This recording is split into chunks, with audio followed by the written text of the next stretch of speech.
আমাদের সহযাত্রীরা যারা ৪২টা দিন ধরে আমাদের সাথে পথ চলছে, শুধু আমাদের সহযাত্রীরা পথ চলছেন এমন নয়, গোটা রাজ্যের লক্ষ লক্ষ মানুষ পথ চলছে।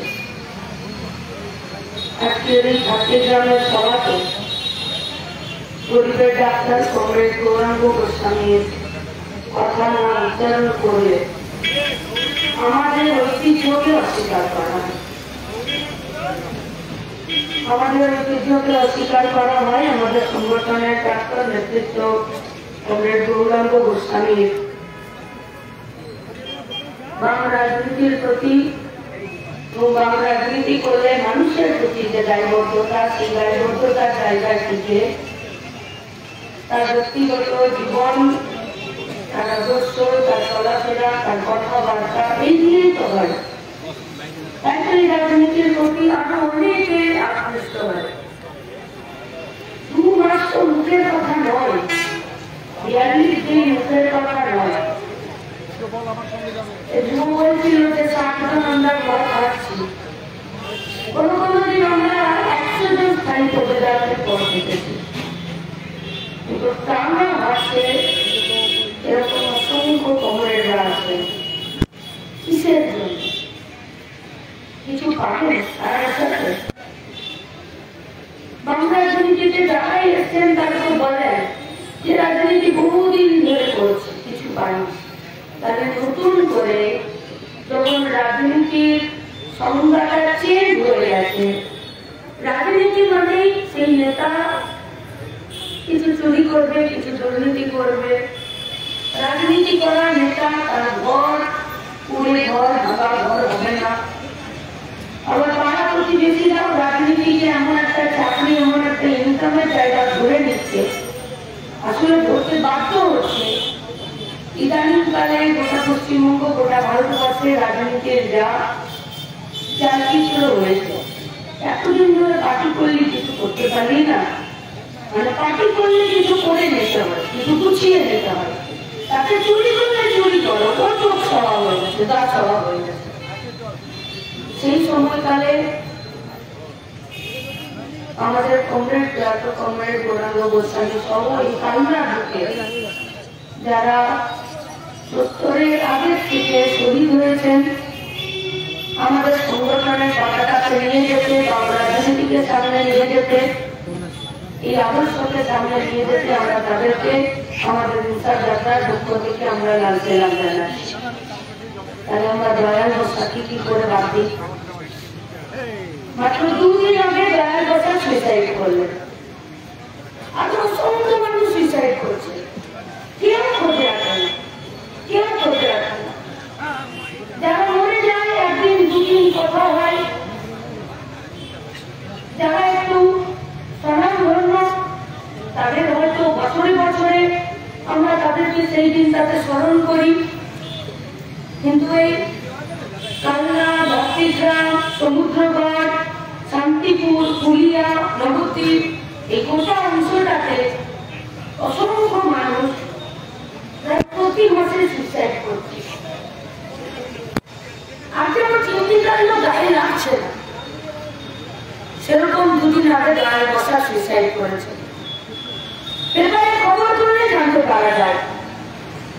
যদি ডেড বডিটা নিয়ে পথ আটকে দিয়ে পথ অবরোধ করি, তাহলে কিছু মানুষ জানতে পারে।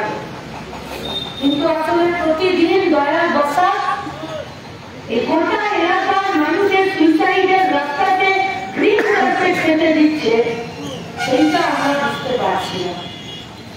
কেন করলো দয়াল বসার সুইসাইড? তার একটাই দোষ, তিনি তাঁত শিল্পী ছিলেন, তাঁত বলতেন। নিজের সম্পত্তি কখনো নিতেন, কখনো অন্যের বা বাড়িতে গিয়ে কাজ করতেন। কত কাজ! पहले एक साड़ी बुनते थे तो 450 से 500 रुपए मिलता था, और आज 150 रुपए। मिले 150 टाका होने मासे 4,500 টাকা। इलेक्ट्रिकल बिल ওদের উপর 20 করে স্পাট রিচার্জ বসবে। জিনিসপত্রের দাম, আমি এখন 42 দিন বাজার করিনি, আমি জানি না, আপনারা আমার থেকে ভালো জানেন।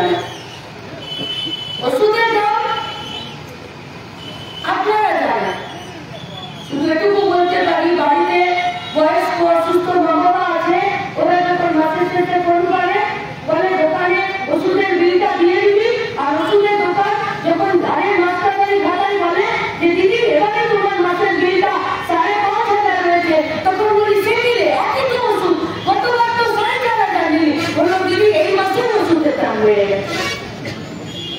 150 টাকায় দিন চলবে কেন? মনে গেল দয়াল বসা गुजरात से आया मशीन और उस मशीन में जब साड़ी बुना जाता है আমরা মেশিনের বিরোধী নয়, আমরা মেশিনের বিরোধী নয়, আমরা বিজ্ঞানের বিরোধী নয়, আমরা প্রযুক্তির বিরোধী নয়, কিন্তু দয়াল বসাতে একটা অন্য কাজের ব্যবস্থা করে তবে তো মেশিন বসাতে হবে। নইলে তো দয়াল বসাতে ধার নিয়েছিল, দয়াল বসাতে সংসার চালাতে তার যা ধার ছুটে যাচ্ছিল, তাহলে তো তাকে আমরা সবাই মিলে সুইসাইড করতে বাধ্য করলাম।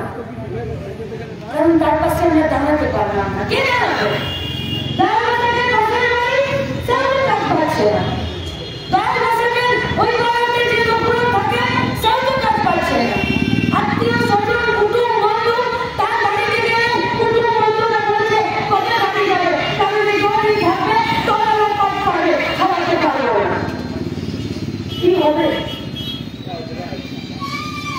সকলের না বলবে। এখন পশ্চিমবঙ্গ সরকারের মিডিয়া আমাকে প্রশ্ন করে যদি প্রিয় জেলে চলে গেল কি বলবেন? আরে চুরি করেছে তো কি ঠাকুর করে বসাবে নাকি? জেলেই তো যাবে, তার তো জেলে চলে গেল কি বলবেন? আমি কেন কিছু বলতে যাবো? কারো কে জেলে যাওয়া উচিত। তাই কি বলছেন তৃণমূল লোকেরা কিছু কাজ করছে না? আরে ঢেকি সরকার গেলে ধান ভাড়া ছেড়ে দিবে নাকি? চোরের দল চুরি তো করবে, তাকে 218টা শিখো আর 222টা শিখো। চুরি না করলে এমএলএ গুলো এমনি পাঠিয়ে ঝুলছে, চুরি না করলে এমএলএ গুলো এমনি মোবাইল পুকুরে জলে ফেলে দিচ্ছে। তাহলে সকল জেলা বিধানসভায় অধিবেশন বসে, এখানকার মানুষ তাকে ভোটে জিতে তিনি মন্ত্রী হলেন। তিনি যান বিধানসভার ভেতরে, বেতন পান তাই 1 লাখ টাকার কাছাকাছি। কতগুলো স্ট্যান্ডিং কমিটির উনি মেম্বার আছেন এবং কয়েকটা কমিটিতে মেম্বার আছেন। বিধানসভা চলুক আর না চলুক উনি যান, সই করেন, পয়সা তুলে আনেন। সব বিধায়করা মোবাইলের খরচ পায়,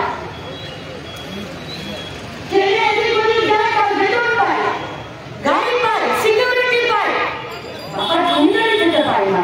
আর দয়াল বসাকে এতদিন ধরে চাল কেনার ট্যাক্সের পয়সাতে সকল দেবনাথ গাড়ি করেছে, সকল দেবনাথ মোবাইলে কথা বলেছে, সকল দেবনাথ বেতন পেয়েছে। আর সকল দেবনাথের উচিত ছিল দয়াল বসাকের কথাটা পশ্চিমবঙ্গের কলকাতার বিধানসভার ভিতরে তোলা। তখন দেবনাথের দায়িত্ব ছিল দয়াল বসাক যাতে সুইসাইড না করে তার জন্য দয়াল বসাকের পুনর্বাসন ক্ষতিপূরণ অন্য কাজের ব্যবস্থা করা, কিন্তু সকল দেবনাথ তা করেনি। কারণ এটা গোটা পানিকার নির্বাচ্য দোকানদারা আর দুর্নীতিগ্রস্ত চোর লুটেরাদের পার্টি হয়েছে, মানুষের জন্য কাজ করে না। জানি এলাকার মানুষেরা আজকে গোটা পশ্চিমবঙ্গের সব থেকে খারাপ অবস্থা হলো বাংলা নিজের মেয়েকেই চাই বলে বাংলা ছেলেগুলোকে বাংলা বিদ্যালয়ে ভাসিয়ে দিল। এলাকায় আর ছেলেপুলেরা থাকছে না, বাইরে যাচ্ছে, কাজ করতে চলে যাচ্ছে। এলাকা পরিচ্ছন্ন, মেয়েরা লোকের বাড়িতে কাজ করতে যাচ্ছে, মাইক্রো ফিন্যান্সের লোন নিচ্ছে, সপ্তাহে সপ্তাহে কিস্তি শোধ করছে, পাথর ভাঙার মেশিনে কাজ করতে যাচ্ছে, রাইস মিলে রান্না করতে যাচ্ছে, নইলে হেডমজুরে কাজ করতে যাচ্ছে। আর যা বেতন, যা মজুরি পাচ্ছে, যা প্রত্যেক দিনের হাজির পাচ্ছে তাতে পাচ্ছে না। আর যে কটা ছেলে গাড়ি থেকে যাচ্ছে, পাড়ায় থেকে যাচ্ছে, তারা শহরে অপরাধীতে পরিণত হচ্ছে, নইলে মাথায় পরিণত হচ্ছে, আর নইলে তৃণমূলের গুন্ডাতে পরিণত হচ্ছে, আর নইলে এই গোটা যে চুরির পাকিস্তানি গ্রুপ সেই চুরিতে তারা যুক্ত হয়ে যাচ্ছে। কি হবে রাজ্যটা? সত্যি কথা বলো, লড়ো, লড়লে কি হবে? যে শুনবে আস্থাহীনতা তৈরি হচ্ছে, তাই তো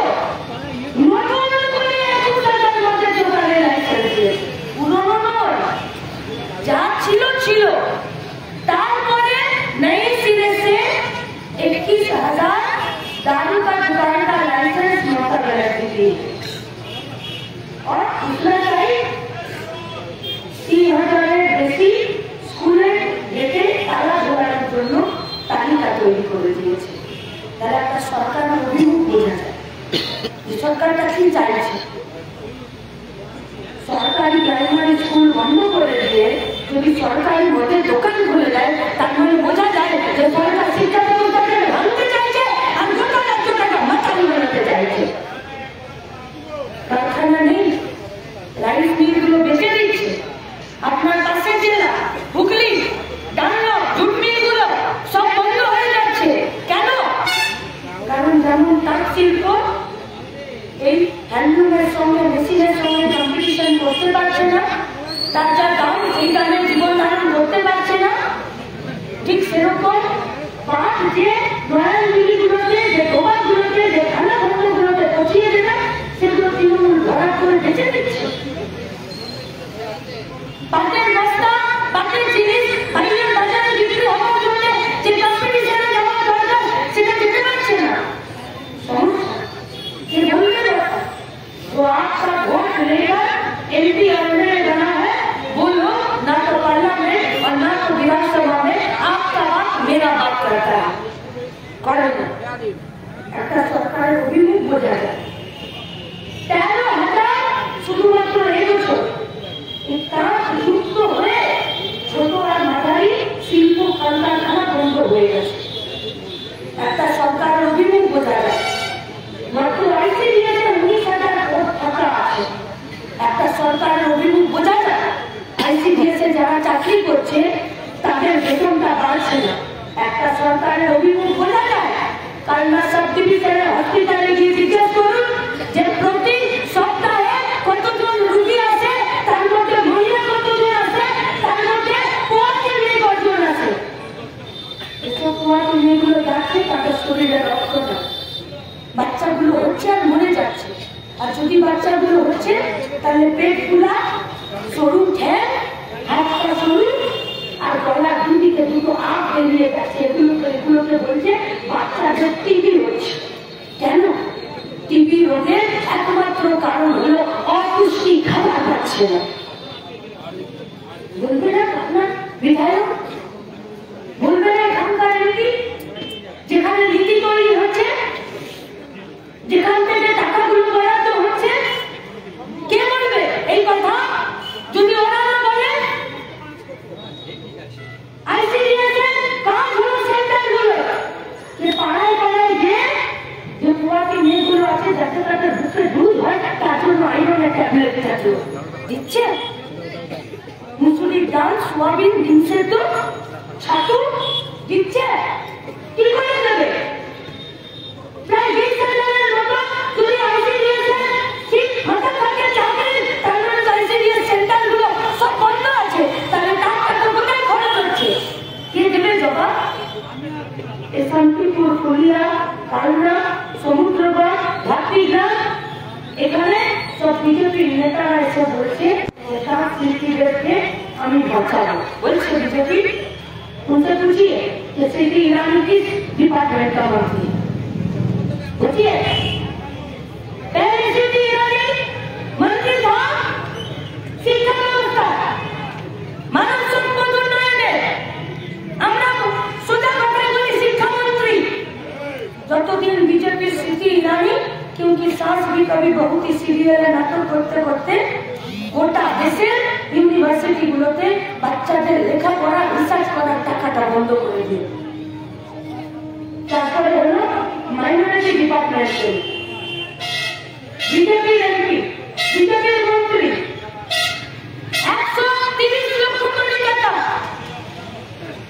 53% 100 জনের মধ্যে 53টা বাচ্চা ছাত্র ছাত্রী যারা শিডিউল কাস্ট, শিডিউল ট্রাইব মানে মাইনরিটি নয়, তাদেরকে ভর্তি করে দিয়ে তাদের নামে টাকা তুলে নিল। এই বিজেপির মন্ত্রী স্মৃতি ईरानी ও বস্ত্রমন্ত্রী ছিল, হ্যান্ডলুমের মন্ত্রী। তাহলে তোমার মন্ত্রী এমপিতে পার্লামেন্টে বসে কারণের জন্য কথা বলছে না, আর তুমি এখন এখানে এসেছো কুমিরের চোখে জল মারাতে। মানুষ গরু গাধা, মানুষ ঘাসের মধ্যে চলছে। আমি আপনাদেরকে এখানে চ্যালেঞ্জ করে বলে যাচ্ছি, 7 জানুয়ারি ব্রিগেড হবে। আর বিজেপি নেতাদেরকে বলুন এক সপ্তাহ টাইম নিয়ে এই মঞ্চেই এখানে এই দোকানের সামনে এই যে ব্যাংক অফ ইন্ডিয়ার সামনে একটা এখানে মঞ্চ বাঁধুন। আর স্মৃতি ইরানি যতদিন হ্যান্ডলুম ডিপার্টমেন্টের মন্ত্রী ছিল, বস্ত্রের মন্ত্রী ছিল, সে কি করেছে আর গোটা দেশে ক্ষুদ্র কুটির শিল্পের জন্য পশ্চিমবঙ্গের এই এলাকার শিল্পীদের জন্য কি করেছে, কত প্রশ্ন করেছে আর কি করার করেছে। আর তাদেরকে পুনর্বাসন দেওয়ার জন্য কি করেছে এখানে ফ্যাক্টটা নিয়ে বলে দিয়ে যাও। প্যান্টের পিছনটা এখন ঘুরে যাবে বিজেপি पारना नहीं। झूठ बात बोलने में ये लोग माहिर है ये लोग। इसीलिए आप लोगों के सामने उन लोगों का बात जो है वो सीधा और साफ है। इंसाफ सवाल है दया बसा के चाहे हमारे सबार देखो राज्य মানুষের চাই। আর যারা ইনসাফ দিতে পারে না তারা দয়ার বসাকা সুইসাইড করলে বলে যত বইয়ের সঙ্গে ঝগড়া হয়েছিল पारिवारिक कलह ताकि सुसाइड করে নিয়েছে। मीडिया हम लोगों से पूछ रहा है कि इस पूरा वर्धमान में जो भी आलू चाषी, धान चाषी और ताप का मजदूर ये लोग सुसाइड कर रहा है। सरकार तो बोल रहा है कि ये लोग घरे घरे संगे तरकारी के लूट बनवाए के बोले झगड़ा और सुसाइड করে নিয়েছে। আসলে তা না, মমতা অভিষেক ভাই ভাইপো ভাইয়ের বোন মিলে এরা জমি নিজেদের ভোট পেয়ে নিল। তারপর বান্ধবীকে নিয়ে